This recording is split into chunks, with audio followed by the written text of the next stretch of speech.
ഒരു കാലത്ത് മക്കയിലെ ഏറ്റവും വലിയ ധനികയായിരുന്ന ഖദീജ ബീവി മുത്തുനബിയെ കച്ചവടത്തിനയക്കുന്ന കഥ. പിന്നീട് ബീവി ഖദീജ നബി തങ്ങളുടെ താങ്ങും തണലുമായി മാറി.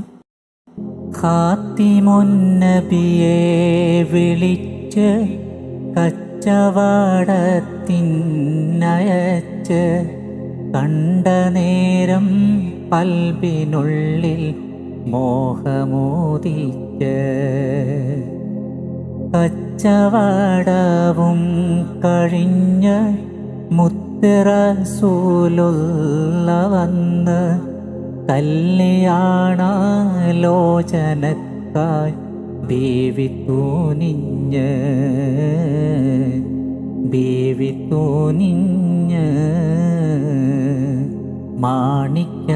മാണിക്യമലരായ പൂവി മഹദിയാം ഖദീജ ബീവി മക്കയെന്ന പുണ്യനാട്ടിൽ വിലസിടും നാരീ